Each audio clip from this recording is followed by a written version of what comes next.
और सभी ने मुझे यही बोला कि अब मत करो, अगर ये बच्ची चली गई तो आपके ऊपर केस भी हो सकता है या आपके ऊपर अटैक भी हो सकता है, कुछ भी आपका बिगाड़ दे सकते हैं। और ये बहुत बड़ा केस है, जब एम्स ने मना कर दिया तो तुम कौन होते हो। International convocation for record holder, India book of records का नाम जहां आता है वहां पर आप एक ऐसे मंच के बारे में अज्यूम कर सकते हैं जहां पर अलग अलग टैलेंट्स को नवाजा जाता है, सराहा जाता है। और इसी की कड़ी में हम लगातार इस पर जो है अपने प्रोग्राम्स लाते रहते हैं कि आखिर भारत देश में कितने ऐसे टैलेंट्स हैं और कितने ऐसे रिकॉर्ड्स बन सकते हैं जो लोगों की प्रतिभा को उभारता हो। और इंडिया बुक ऑफ रिकॉर्ड्स एक मंच देता है उन सभी प्रतिभाओं को। यहाँ पर आज जो संख्या है 2 और 3 अक्टूबर के बीच में, वो तकरीबन 300 से भी ज्यादा है।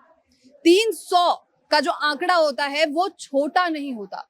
इतने सारे टैलेंट्स, और किसी एक देश से नहीं बल्कि 3 देशों से अलग अलग लोग जो यहाँ पर फरीदाबाद में मौजूद थे। और आप जहां अभी मुझे देख रहे हैं, ये इंडिया बुक ऑफ रिकॉर्ड्स का मुख्यालय है और हमारे साथ तमाम जो टैलेंट्स होंगे वो यहाँ पर मौजूद होने वाले हैं। चलिए चर्चा करते हैं एक एक करके और उसके बाद आप तक उन सभी की जानकारी पहुंचाते हैं। सो हमारे साथ मौजूद हैं doctor Harshit sir. Welcome first of all. Thank you and congratulations for the record. Thank you. और मुझे आप अपने रिकॉर्ड के बारे में कुछ गहन जानकारी दे सकते हैं? मेरा रिकॉर्ड एक बच्ची के ब्रेन ट्यूमर से रिलेटेड है जिसको मैंने क्योर किया है। उस बच्ची का अबाउट 6 इयर्स ट्रीटमेंट चला एम्स में। अच्छा। और 2 साल लोकल और नियर बाय एरियाज में उनका ट्रीटमेंट चलता रहा और लास्टली उस बच्ची को बोल दिया था कि वो बच्ची सरवाइव नहीं कर सकती। अच्छा। इसके पास 1 महीना, मैक्सिमम 2, ज़्यादा से ज़्यादा 3 महीने बचे हैं। उससे ज़्यादा ये बच्ची नहीं सरवाइव करेगी बिकॉज ब्रेन में पस पूरा फैल चुका था, ब्रेन ट्यूमर उसका फट गया था। तो एट दैट मोमेंट जब वो मेरे कांटेक्ट में आए तो उनके पास कोई ऑप्शन नहीं था क्योंकि डॉक्टर्स ट्रीटमेंट के लिए मना कर चुके थे। अब वो जाएं तो जाएं कहाँ। तो उस पॉइंट पे मैंने डिसीजन लिया कि मैं जो भी नेचुरोपैथी में जानता हूँ उसको मैं अप्लाई करूँगा और ट्राई करूँगा कि इस बच्ची के लिए कुछ कर पाऊँ। तो मैंने सितंबर 2022 में स्टार्ट किया उसका ट्रीटमेंट और मुझे टोटल 11 मंथ लगे, बट उसकी रिकवरी 3 महीने में मुझे दिखने लगी थी।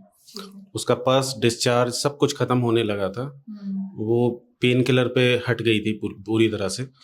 तब मुझे उम्मीद जागी, फिर मैंने ट्रीटमेंट कंटिन्यू रखा। बीआरसी सर के गाइडेंस में ही वो ट्रीटमेंट चल रहा था, स्टार्ट हुआ था। इसके अलावा भी मैंने उसमें मैक्सिमम नंबर ऑफ नेचुरोपैथी की जो टेक्निक्स होती हैं जो अभी तक प्रैक्टिस नहीं की गई थी वो मैंने उस पर अप्लाई की और उसने वर्क किया और वो बच्ची धीरे धीरे क्योर होती गई।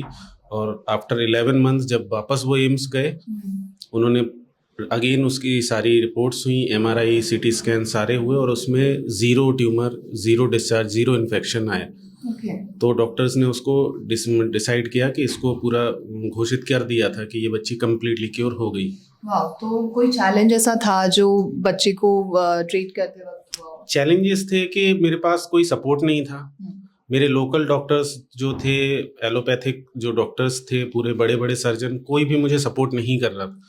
और सभी ने मुझे यही बोला कि अब मत करो बिकॉज गांव के लोग हैं, अगर ये बच्ची चली गई तो आपके ऊपर केस भी हो सकता है या आपके ऊपर अटैक भी हो सकता है, कुछ भी आपका बिगाड़ दे सकते हैं, मत पड़ो इस चक्कर में। और ये बहुत बड़ा केस है, जब एम्स ने मना कर दिया तो तुम कौन होते हो। ये वर्ड्स मुझे वहाँ के CMHO ने बोले थे कि क्या तुम भगवान बनने की कोशिश कर रहे हो। तो मैंने कहा नहीं सर, मैं ट्राई कर रहा हूँ क्योंकि उसके पास ऑप्शन नहीं है और बच्ची सीवियर पेन में है, तो मैं कैसे अब आँख के सामने देखता रहूँ। तो उसके बाद भी उसके पेरेंट्स भी नहीं थे बिकॉज वो अबाउट 50 किलोमीटर गांव दूर में रहते थे, तो वो भी नहीं आ पाते थे। तो उसकी ड्रेसिंग करना या उसके लिए फ्रूट्स लाना, वेजिटेबल लाना, उसकी मेडिसिन लाना, उसका क्लीनिंग करना, वो सब मेरे को अकेले करना पड़ा।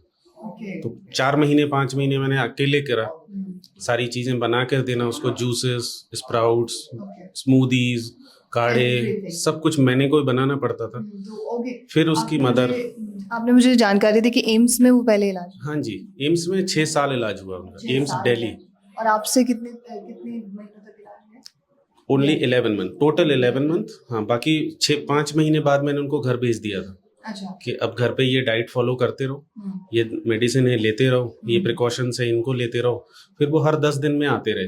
अच्छा, जैसे ट्यूमर जैसी प्रॉब्लम्स वापस से आ सकती हैं, इस तरीके की कुछ रिसर्चेस भी हैं, स्टडीज भी हैं, तो उस पर आपका क्या कहना है कि उसमें देखिए, जैसा कि बीआरसी सर ने हम सबको सिखाया ही है कि ऐसा कुछ नहीं है कि ट्यूमर रीग्रोथ करेगा। अगर उसको वो माहौल मिलता है ट्यूमर को, आपकी बॉडी अगर पॉजिटिव एनवायरनमेंट देगी तो वो ट्यूमर रिग्रेस कर जाएगा। बट बॉडी में ही आप अपने आहार में, अपनी डाइट में गलतियां करेंगे, जो चीज़ नहीं खानी है वो खाएंगे, तो फिर वो ट्यूमर रिग्रेस फिर से वापस आ सकता है। बट आप प्रॉपरली उसको प्लान करिए कि आपकी अपनी लाइफस्टाइल कैसे मेंटेन करनी है, तो फिर वो ग्रोथ नहीं कर सकते। किस तरीके की लाइफस्टाइल होनी चाहिए ट्यूमर ना होने? ट्यूमर के लिए कुछ चीज़ें हैं जो हमें बिल्कुल डाइट से हटानी पड़ती हैं, लाइक डेयरी प्रोडक्ट्स हैं और कुक्ड फूड है और नॉन वेज आइटम्स हैं, और कई हैं जैसे सफ़ेद नमक है, सफ़ेद चीनी है, जितने भी प्रोसेस्ड फूड हैं, जितने भी आपके पैक्ड फूड हैं, ये अगर आपको बॉडी को रिकवर करना है तो इनसे दूर होना पड़ेगा। आप इससे पहले भी आपका नाम जो है इंडिया बुक ऑफ रिकॉर्ड्स में शामिल हुआ था, उस वक्त भी शायद किसी बच्ची को उसका भी वही ट्रीटमेंट था। अभी और 2 और ऐसे हैं जो, जैसे एक लिवर सिरोटिक लिवर का पेशेंट थे, इनके लिए बोल दिया था ILBS, और वी ऑल नो कि ILBS दिल्ली का one of the best liver का हॉस्पिटल है, वहाँ पर ट्रांसप्लांट बोल दिया था कि transplant is the only option, आप मत भटकिए, ट्रांसप्लांट की तैयारी कर लीजिए।